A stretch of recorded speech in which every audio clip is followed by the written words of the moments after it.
Let's pay homage to the lineage gurus, homage to the Venerable Monk Liao Ming, homage to Master Sakya Zhengkong, homage to His Holiness the 16th Karmapa, and homage to Master Dubden Dorji. Homage to the three jewels of the altar.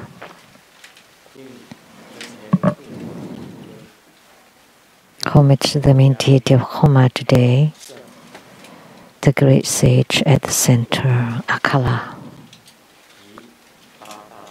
and his 8 youth, Sumo, Tanzan Katso, Tutan Siddhi, all Dhamma masters, Dhamma educators, Dhamma teachers, Dhamma lecturers, Dhamma assistants, directors of temples and chapters, and all disciples present here and over the internet. Good afternoon, how do you do?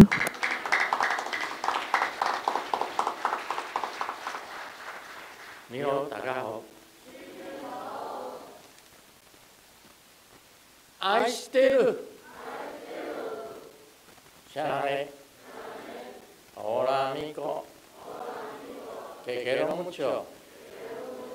Sukoi, Ichiba, Kimoji, Yumi, Yapi, Piri, Konnichiwa.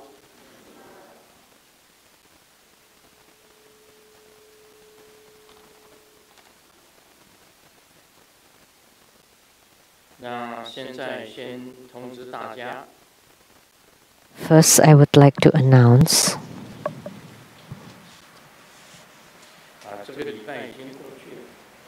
this week has passed. This month is gone.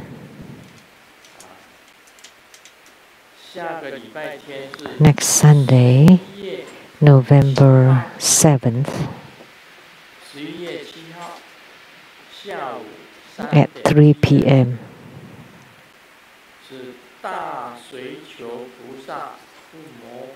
there will be Mahapratisara Homa fire offering ceremony.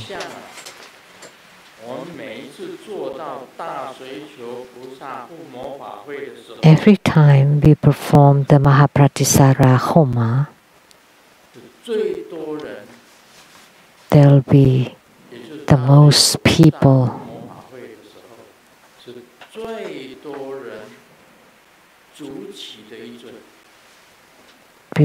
the most primary supplicants for Mahapratisara Homa. This deity is always the most, almost always has the most supplicants. Why? Because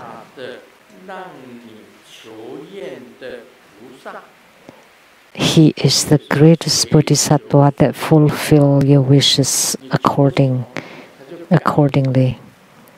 He would fulfill whatever you ask for. We always have the most primary supplicants. So I don't need to say more because it's always the most. Om Maha Purati Salo Soha is his mantra.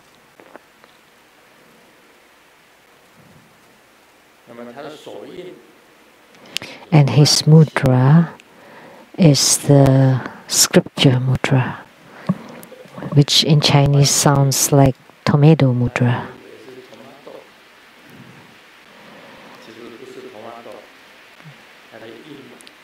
Actually, it's not tomato, but it is a scripture mudra.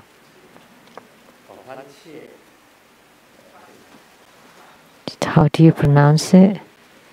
It's a slightly different pronunciation, but it sounds like tomato.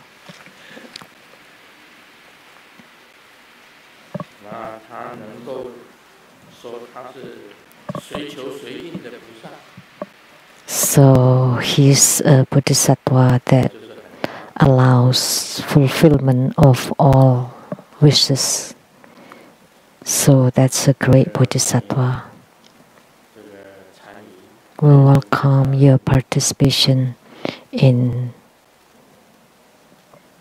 the Homa of this deity. And today we perform Akala,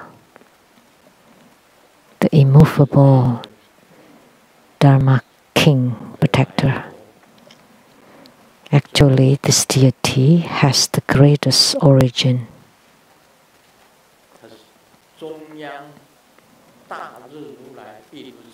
He is a wrathful emanation of Vairocana Buddha at the center.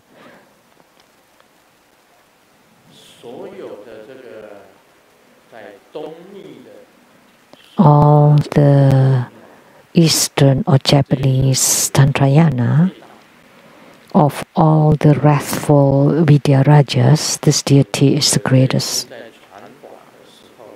I remember when I transmitted this Dharma practice, it was the first transmission of this deity was in San Francisco. And the spiritual response then was when I was giving Dharma transmission or Dharma teaching in abandoned woods. All the crows descended upon the forest. And during the Dharma transmission, they continuously cried, ah, ah, ah. The sound of the crows. So all the crows descended and cried together during the Dharma transmission. And not only in the woods. And they flew to the ground and they surrounded the place of the Dharma transmission and continuously cried. So the crows represent fire, which is the surrounding fire of Akala. The fire surrounding Akala. Lots of blazing fire. The Akala deity is surrounded by fire. How do you say fire or blaze in Cantonese? Oh, what's that mean?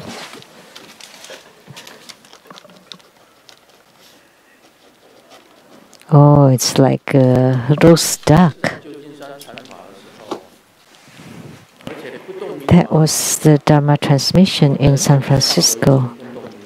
And they placed a statue of Akalanata in front of me, holding a sword. And the sword jumped 3 times. It flew by itself. Nobody touched it. The sword flew and fell to the ground. The first time, second time, and we placed it back, and it fell again. And placed it back and fell again. Jumped and fell 3 times continuously. Please raise your hand if you attended that Akala Dharma transmission. Please raise your hands higher. 3 people here.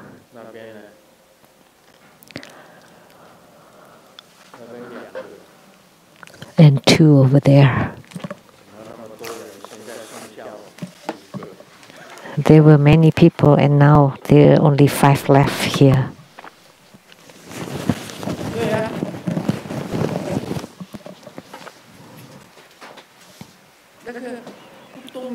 So right, the sword of Akala jumped and fell by itself 3 times sequentially.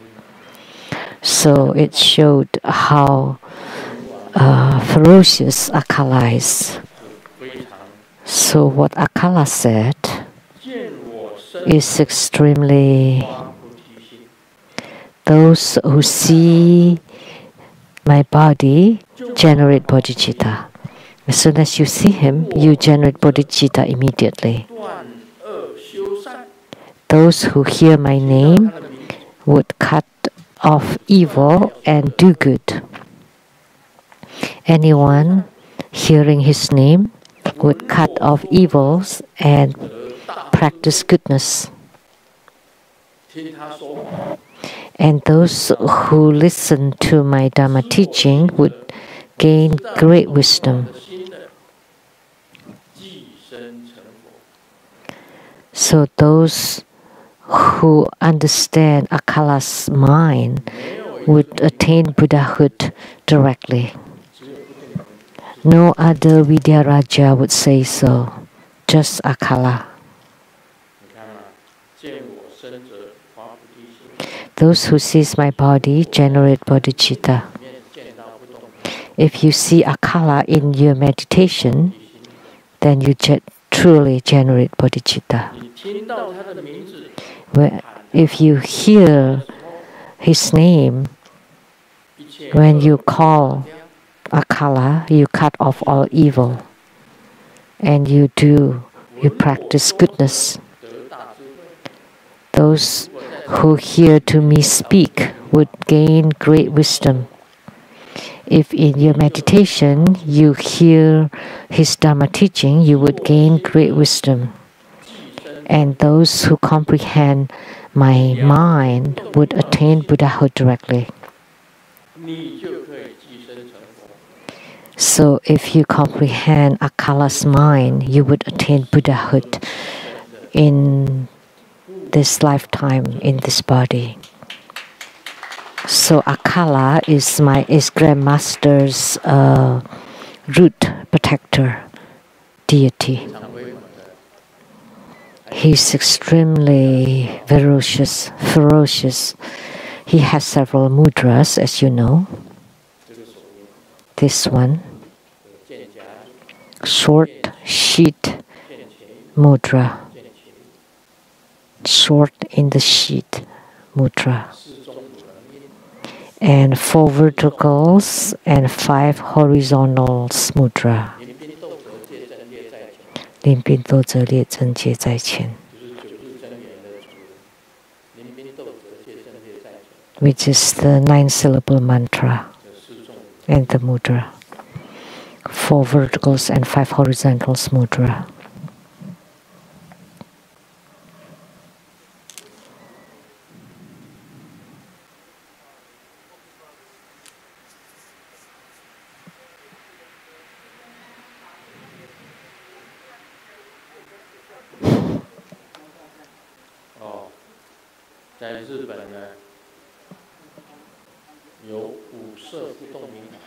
In Japan, there are the 5-color Akala. The 5-color Akala. Because in the Muju period in Japan, there was a monk who practiced Akala in order to protect his own city.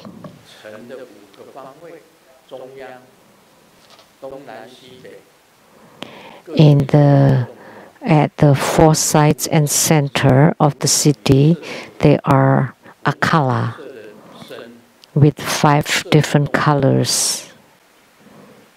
colored bodies, 5-color Akala. So practicing this Dharma, you can protect the whole city.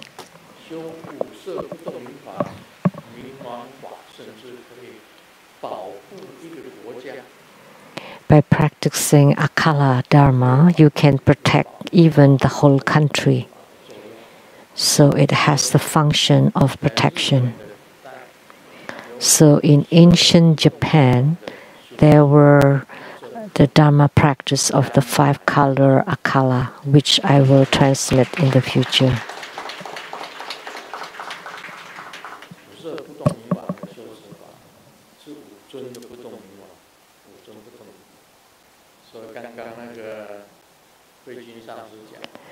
So 5 deities of Akala. Master Huijin said, in the sky there were the 5-colored rainbows, and they were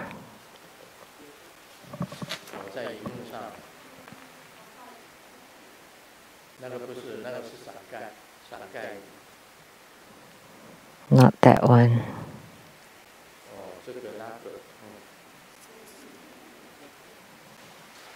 This and that. Can you show it? Oh.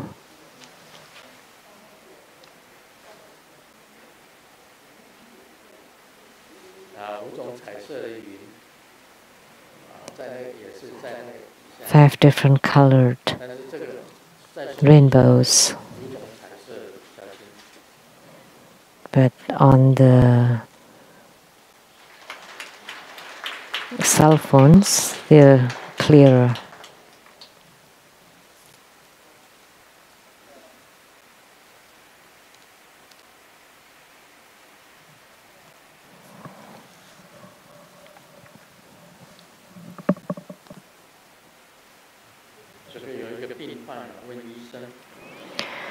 A patient asked the doctor,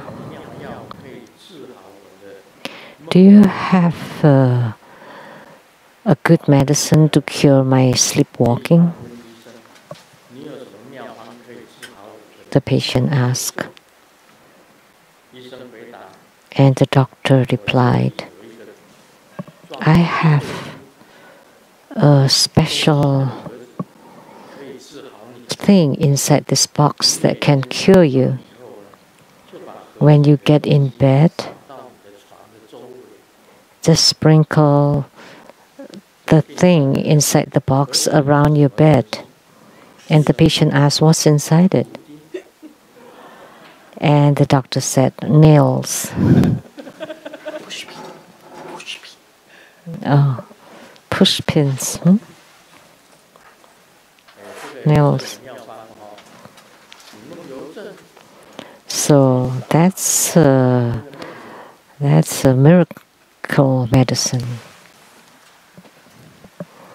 If you just put some push pins around you, you definitely will not sleepwalk. A drunkard holding a bottle of alcohol, wobbling around and hit a pedestrian, and the pedestrian said, don't you have eyes? You cannot see? And the drunkard said, no, it's the other way. I saw you as 2 people, and I'm just walking in between the 2 of you.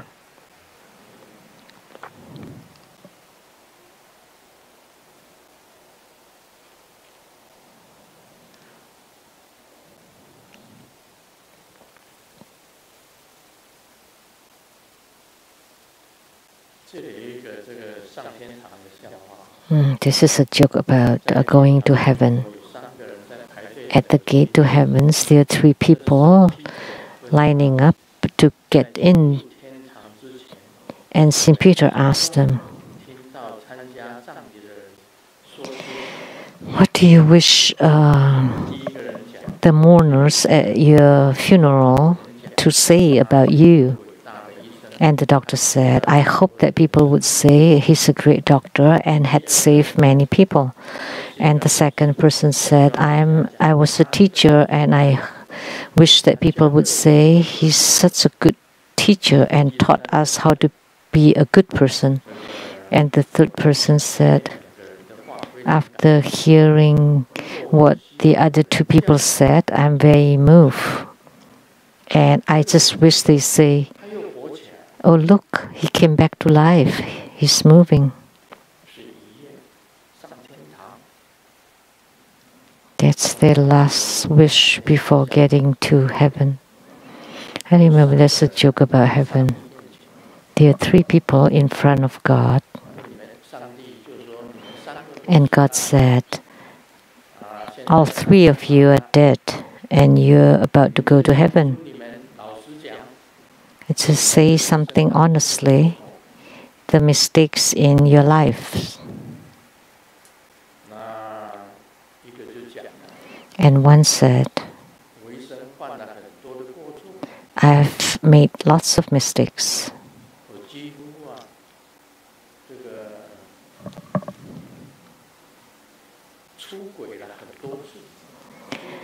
I practically had affairs countless times." And God said, "You're very honest, so I'll let you go to heaven and give you a bicycle. And you can ride the bicycle and get to heaven." And the second person said, "In my life, I did not make much mistakes except one affair." And God said, "Oh, you're also quite honest. That's right, one affair. So give you a motorcycle, Yamaha or Harley." Give you a Harley motorcycle and get to heaven. And the third man said, "I have no mistakes at all. I never even had one affair." And God said, "Wow, you're such a good, honest person. Give you a Mercedes-Benz."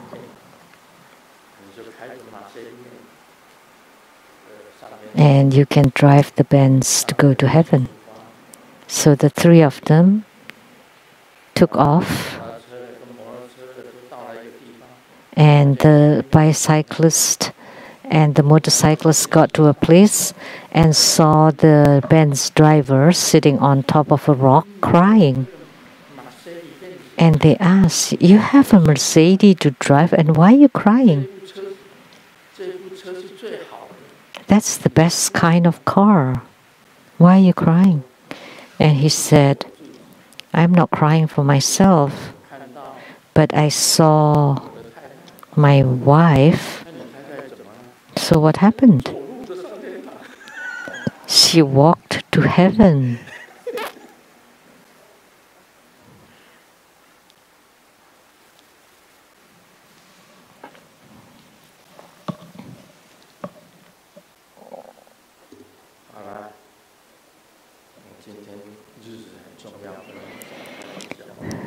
So this is an important day today. I cannot tell too many jokes.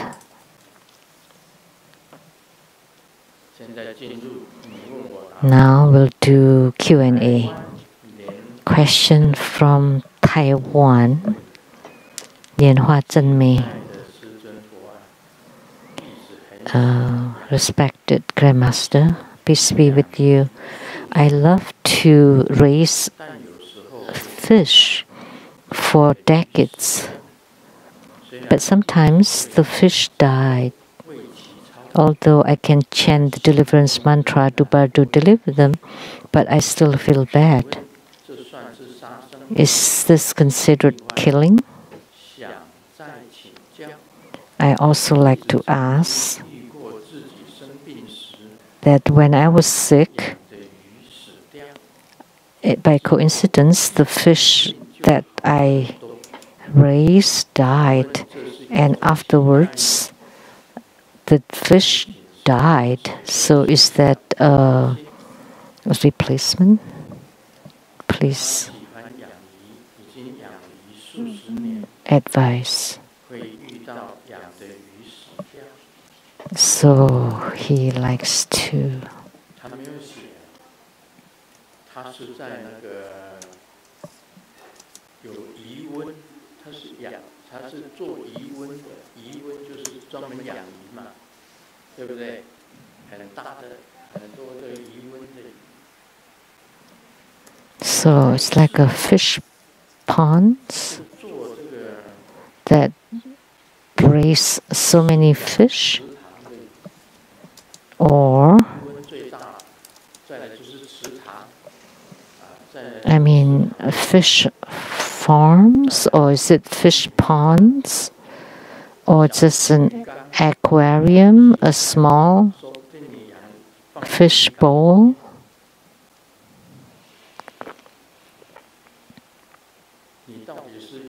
Which kind? Are you a fish farming, fish ponds, or fish aquarium, bowls, jars?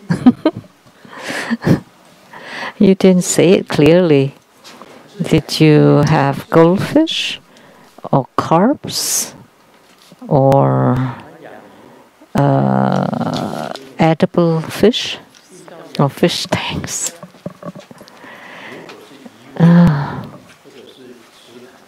If it's a fish farms or fish ponds, there would be lots of fish if they die. If you have them in a fish tank, there are not that many fish, right?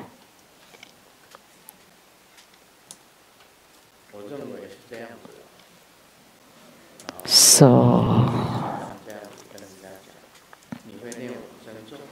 I often say, you know how to chant deliverance mantra,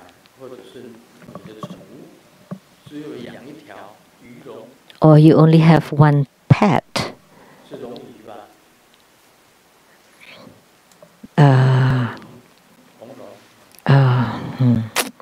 A kind of like dragonfish.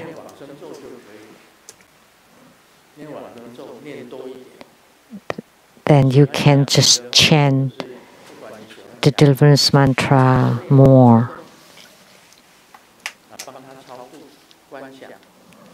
So no matter which kind of fish, you just chant the deliverance mantra as much as you can and visualize them to rise to the Pure Land. And you happen to be sick and the fish that died, and then I recovered. So did the fish cultivate spiritually that he was a divine fish that could take a replacement for you? That the fish died for you and you recovered? That's rather impossible. That's impossible. That's a coincidence. So, could the fish be able to cultivate spiritually, or he's a god fish that understood about replacement? That must be coincidence, just a coincidence. So you felt bad, but you didn't kill them, right? They died naturally, so that's not murder, right? If they die naturally, but if you farm the fish and sell them, then you're killing.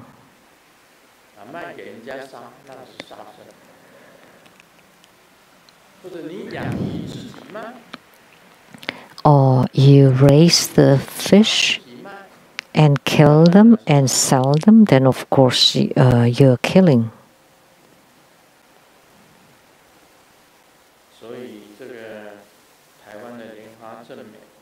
So Lianhua Zhenmei from Taiwan, we don't know what kind of fish you're talking about.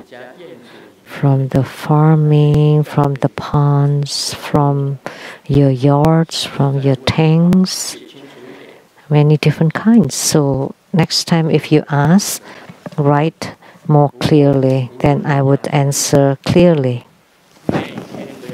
But it doesn't matter what kind of fish you raise, you need to chant deliverance mantra every day. That's the answer to Lian Hua Zhen Mei from Taiwan.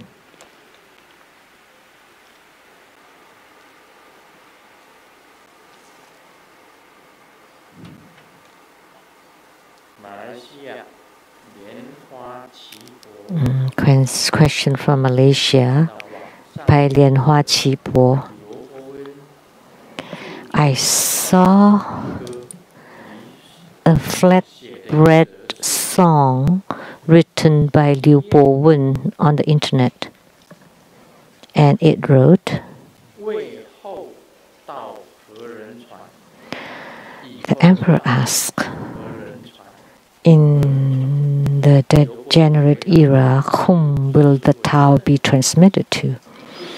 And the author's replies, as recorded in the poem, the unseeming monk comes for the unseeming Tao with 4 ounces of lamb's wool hat on his head. The true Buddha is not inside the temple. He is in charge of Maitreya's original head school. The Buddhists, Taoists, and Tantrikas all wear lamb's wool hats. Many Tibetan masters wear lamb's wool hats. The popular conclusion on the internet is that the Eastern sages basically rely on theories. They appear not to manage countries but to raise the awareness of people's minds to a higher level. Their appearance is good fortune for the world, and Grandmaster's books have exceeded this. Can you please explain the above? And homage to Grandmaster's greatness.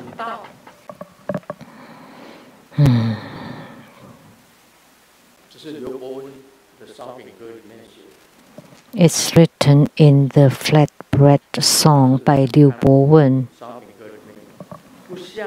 It's from the internet. The unseeming monk comes for the unseeming Tao.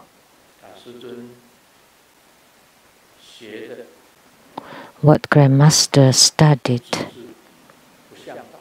was not unseeming Tao or unseeming monk. It's the union of the Tao and the monk. And before I was Taoist, Golden Mother is Taoist, and Sakyamuni Buddha is monkhood. The Buddha is Sangha, and Golden Mother is Taoist. So the union of Taoists and Buddhists.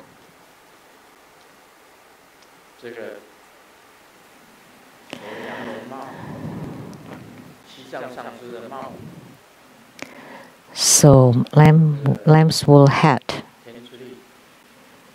Tibetan Tantrikas, I often introduce myself.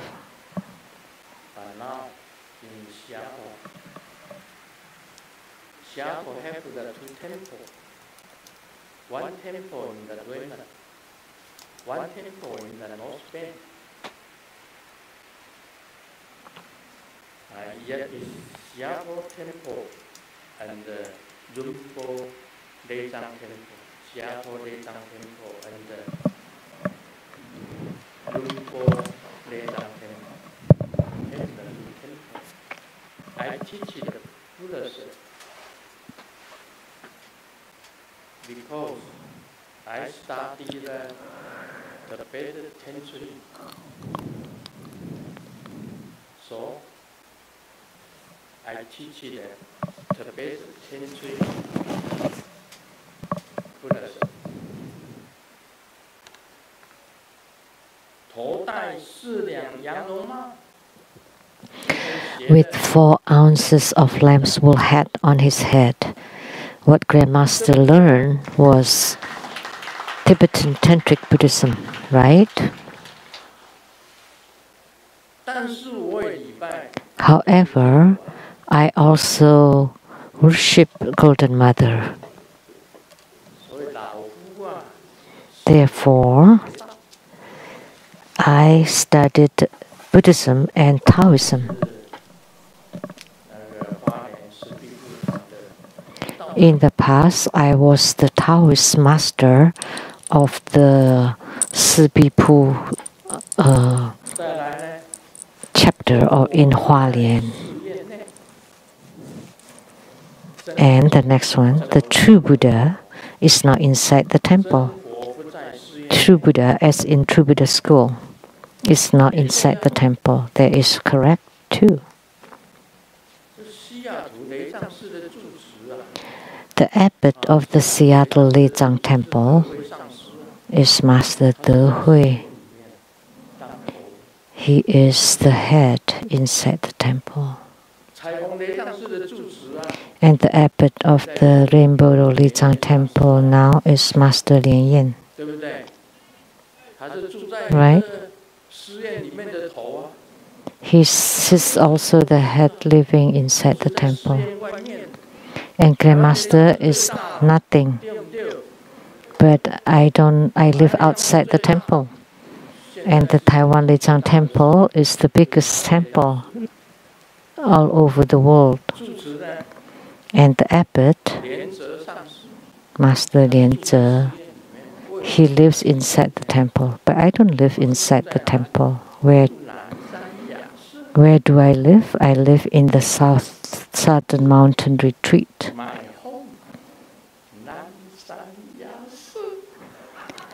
At my home. I don't live inside the temple, so the true Buddha is not inside the temple. I don't live inside the temple, right? And our school happens to be True Buddha school. And he said, he is in charge of Maitreya's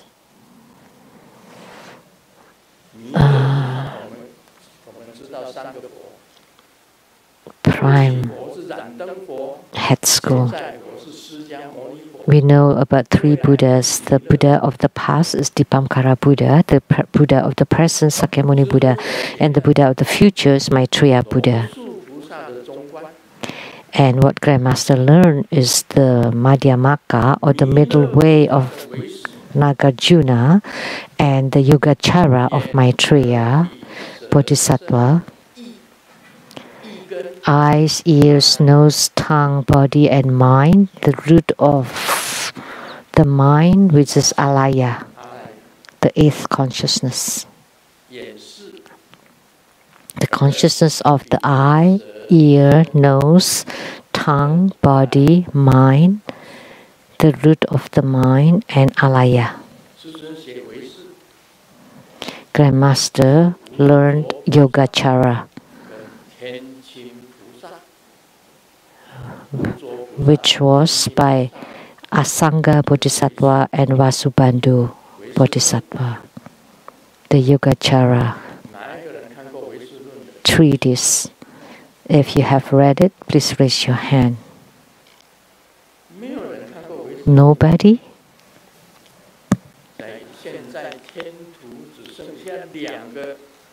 Now in India, there are only 2 great vehicles. One is Madhyamaka of Nagarjuna, and the second is Yogacara of Asanga Bodhisattva. And Asanga came from Maitreya Bodhisattva. Anybody has read the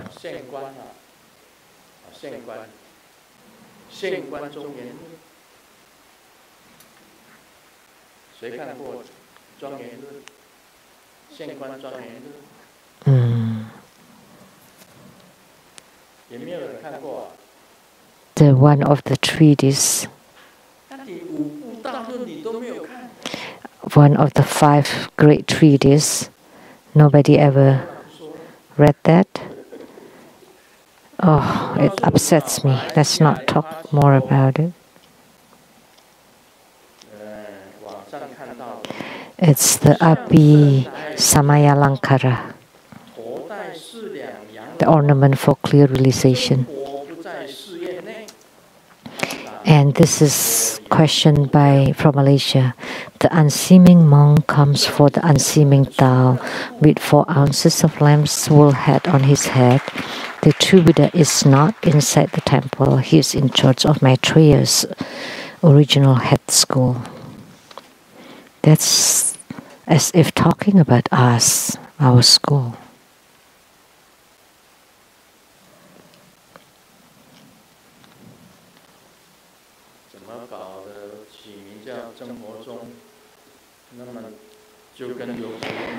How come I name it a True Buddha school and it complies with the poem by Liu Bowen? And Grandmaster has studied both Buddhism and Taoism. And the true Buddha is not inside the temple. It's true, I never live in the temple. I live in my own house.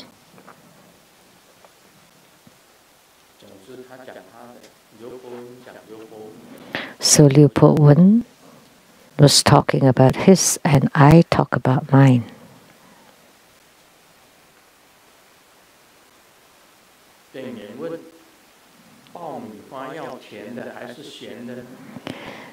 The employee asked, "Do you want a salted or sweet popcorns?" And he replied, "The same as me." And then the employee replied, "We don't sell such ugly popcorns."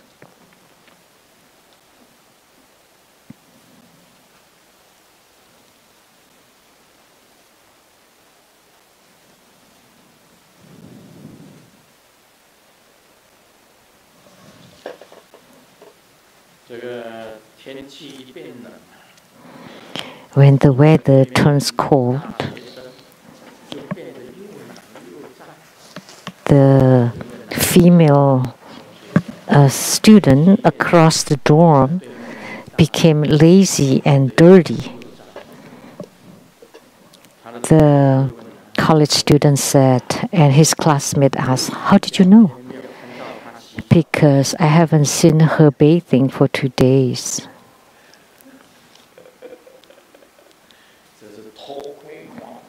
So he's peeping Tom.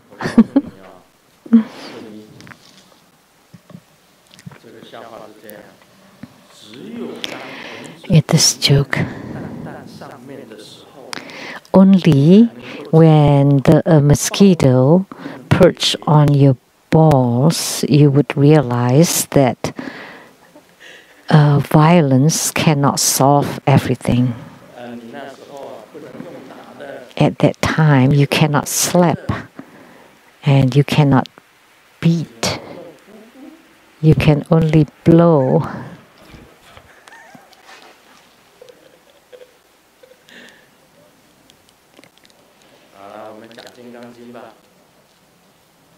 Okay, now we will expound the Vajra Sutra. We don't have much time left.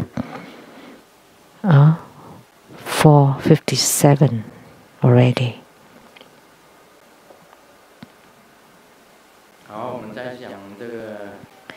Now we will talk about chapter 10, the magnificent Pure Land. Now, at this time, Sakyamuni Buddha asks again, "Subhuti, what do you think? Do the Bodhisattvas adorn or dignify the Buddha land?" Subhuti replied, "No, noble honored one. Why? The ones adorning the Buddha land are not adornments, they are name adornments." The question is here again. Do the bodhisattvas adorn the Buddha land? No, world honored one. Why? The ones adorning the Buddha land are not adornments, they are name adornments.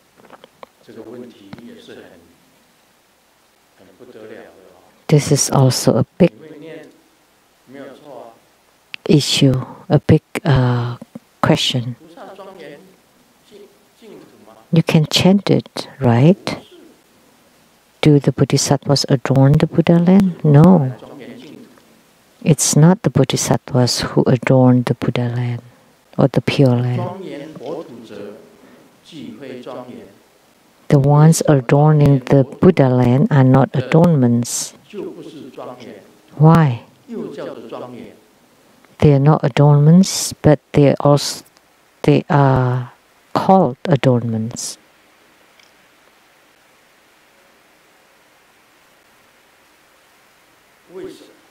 Why?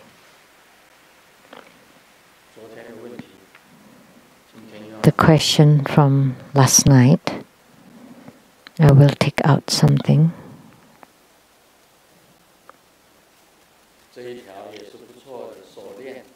This wrist, a bracelet is not bad.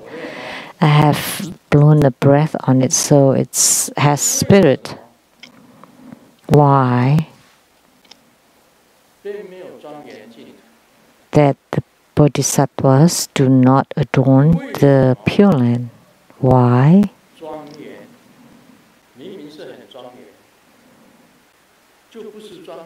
That it is magnificent, but it is not magnificent, and then, therefore, it is magnificent. If you can answer, please raise your hand. This will be yours.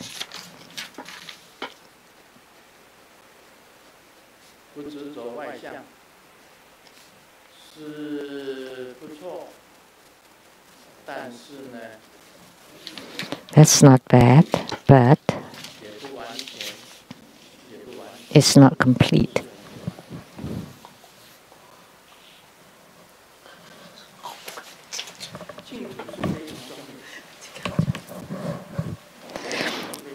The Pure Land is very magnificent. The Buddha land is very magnificent.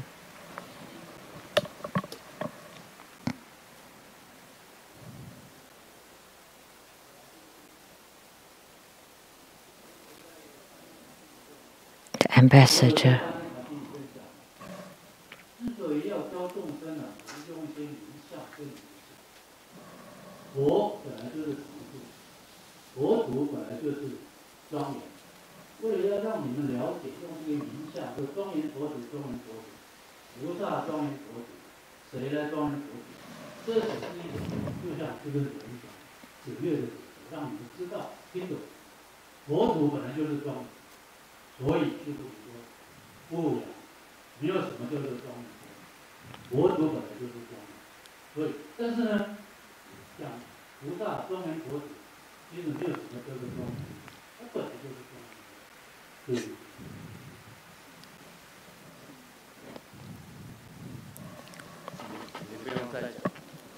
No need to say anything.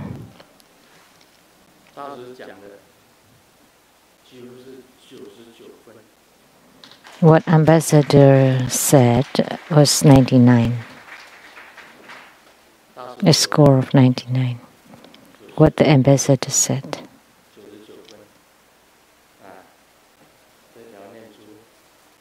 So this bracelet is for the ambassador.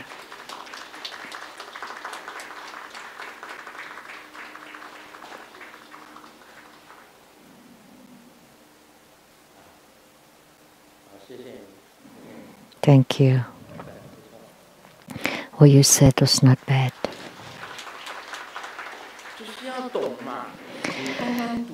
You need to understand.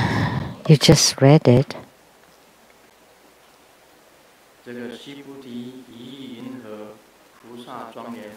Subhuti, what do you think? Do the bodhisattvas adorn the Buddha land? No, world honored one. Why? The ones adorning the Buddha land are not adornments, they are name adornments.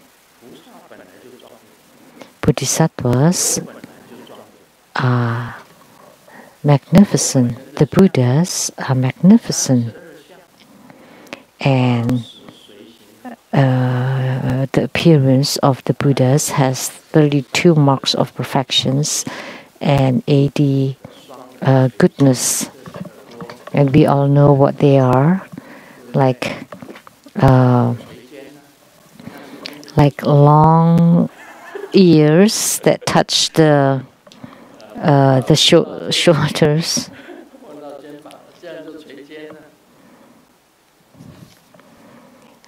like this.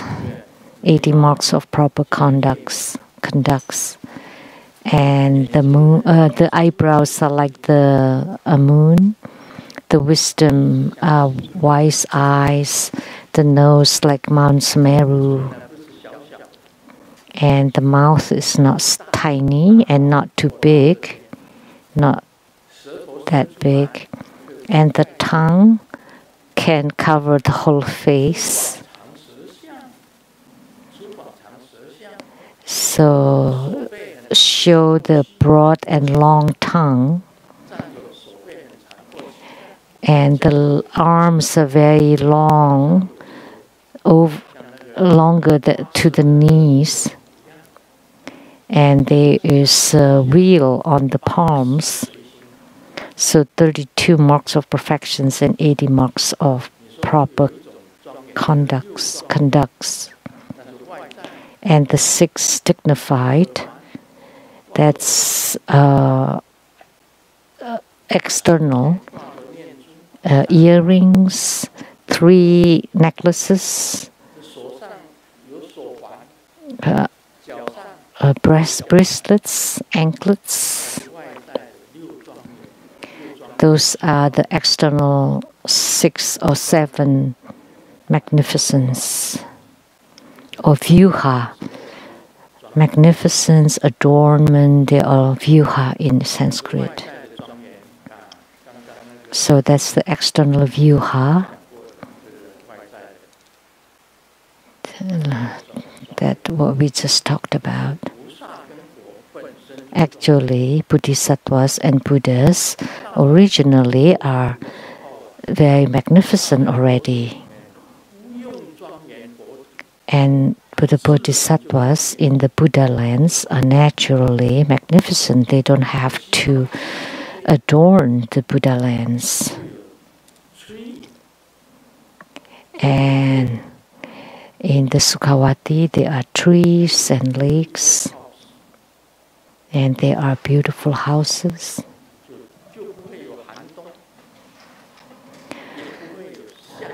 There are no cold winters or bright, sunny, hot summers. Not too hot, not too cold, just right. And 7 jewels trees and the 8 meritorious water, those are lakes. And beautiful pavilions and houses for you to live in. And gold all over the ground. And the clothes on the trees, and whatever you think of would appear, whatever you want to eat. And you wear the clothes that's hanging on the trees. And you live in the golden or silver pavilions, houses. And the transport is the clouds, chariots that would appear as you like. Everything a magnificent. So you don't make them intentionally. It's all done with no intent. Extremely magnificent. So the magnificence is not magnificent But because it's not magnificent, it is magnificent. So it's not created by the bodhisattvas intentionally, but they are already magnificent originally. So the Buddhas also do not make them magnificent. They are magnificent already. So you don't need to make it. What for? And because you don't make the magnificence, they are magnificent already. So Grandmaster has explained this part clearly, right?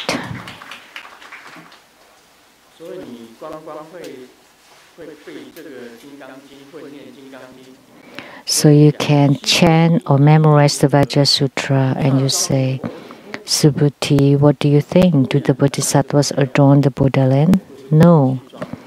World Honored One, of course not. I don't intentionally adorn the Buddha land. World Honored One, why?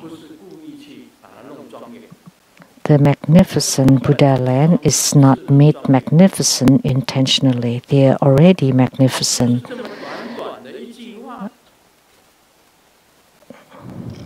That's why they are called magnificent. So this short statement, if not explained clearly, you will not understand what it's about. The Bodhisattvas are magnificent already, the Buddhas are magnificent already, and the Pure Lands are magnificent already. You don't need to make them magnificent intentionally. They are already magnificent. So not magnificent meaning they are not made magnificent intentionally. So they are called magnificent.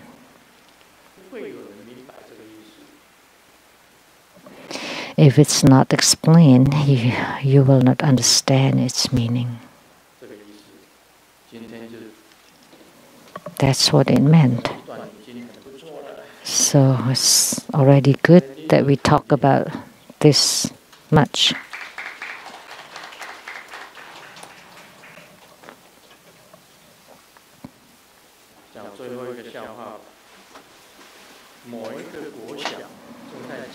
Let's share one joke. Elementary school had the sports competition, and a small boy was running, and this is a play of word of Chinese, was about to pass the baton, and the teacher kept saying, "You get it, get it." Yeah, this is play of word of Chinese.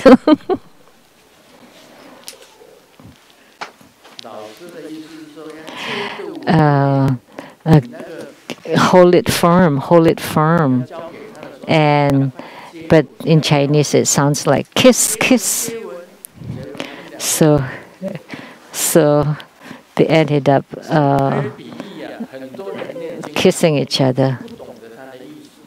So this can be used as an analogy that many people, when they don't understand what it really means, they would really do this, embrace and kiss.